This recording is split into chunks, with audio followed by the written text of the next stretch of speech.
High বন্ধুরা, আমি হচ্ছি শেখ মহিদুল ইসলাম। আজ কটা কথা তোমাদের মধ্যে তুলে ধরবো বলে এই ভিডিওটা বানানো হচ্ছে। জানি এই ভিডিওটা শেয়ার কেউ করবে না, কেন আমার ভিডিও কেউ শেয়ার করেনি আজ অবধি।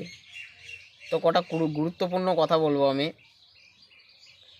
পশ্চিমবাংলা হোক, ভারতবর্ষ হোক, ইউপি হোক, বিহার হোক, যাই হোক, প্রত্যেকটা রাজ্যে প্রচুর পরিমাণে দুর্নীতি চলছে।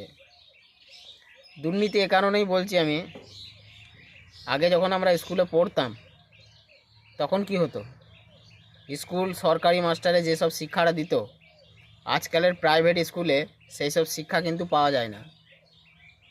ঠিক আছে, সরকারি স্কুল পুরো বেকার করে দিয়েছে, আর প্রাইমারি স্কুলে খুব কমই ভাগই ভালোভাবে পড়াশোনা করানো হয়। তো এই ভিডিওটা বানানোর কারণ এটাই হচ্ছে, সাধারণ ঘরের গরিব ছেলেরা পয়সা দিয়ে তো প্রাইভেট স্কুলে পড়তে পারবে না।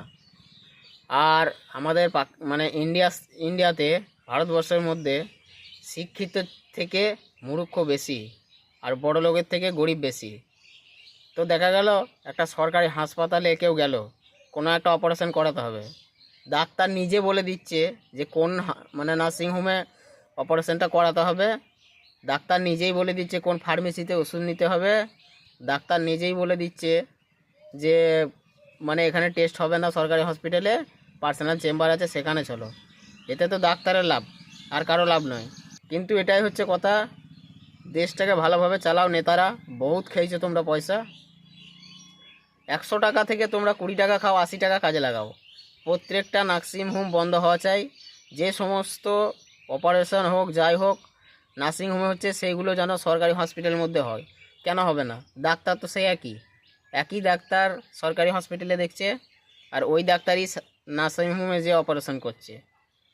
তো সে কারণে এই কথাগুলো বলা হচ্ছে, প্রাইভেট স্কুল বন্ধ করো, সরকারি স্কুলের শিক্ষা ঠিক করে চালু করো।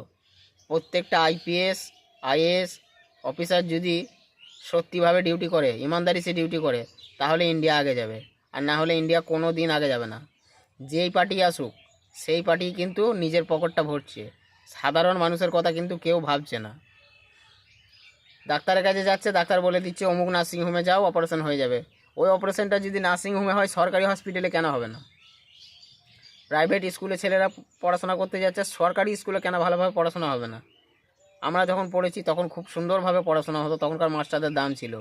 আর এখন সরকারি স্কুলে মাস্টারের কোনো চেষ্টা নাই, কোনো কিছু নাই। পশ্চিমবাংলাটাকে পুরো বেকার করে দিয়েছে, বেকার মানুষ কাজ পাচ্ছে না। চাকরি কী করে পাবে? ঘুষ খেয়ে চাকরি দিচ্ছে অশিক্ষিত লোকদেরকে। ভোটার কার্ডে নাম ভুল করে দিচ্ছে, রেশন কার্ডে নাম ভুল করে দিচ্ছে। এরা কি পড়াশোনা করে তবে চাকরি পায়নি? দেখেই বোঝা যাচ্ছে। আর আমার ভোটার কার্ডে এসআইআর যেটা অ্যাডজুডিকেশান এসছে, তো অ্যাডজুডিকেশান আসার কারণটা কি? আমরা 6টা ভাই বোন, 5 জনের ঠিক আছে, আমারটা ভুল এসছে, অনেকই লোকে বাদ গেছে। তো এভাবে যদি চলতে থাকে দেশটা আরও বরবাদ হয়ে যাবে। জিনিসপত্রের যা দাম হয়ে গেছে, কংগ্রেসের আমলে এত ছিল না। তো এবারে যে ভোট আসছে, সবাই দেখে শুনে ভাবনা চিন্তা করে তবে ভোটটা দেবে। কেন এই একটা আঙুল তোমাকে 5টা বছর কিন্তু ভোগাবে। শুধু এইমাত্র আঙুলটা তোমাকে 5টা বছর ভোগাতে পারে, আর এই আঙুলটাই তোমাকে পরিবর্তন করতে পারে ভবিষ্যৎ। শিক্ষা নাই, যদি ভালোভাবে সরকারি স্কুলে শিক্ষা হয়, গরিব মানুষরাও পড়বে, বড় লোকরাও পড়বে, তাতে চাকরিও হবে। ঘুষ দিয়ে চাকরি নয়, ভালোভাবে চাকরি হবে, তাহলে দেশে বেকারত্বটা কমবে।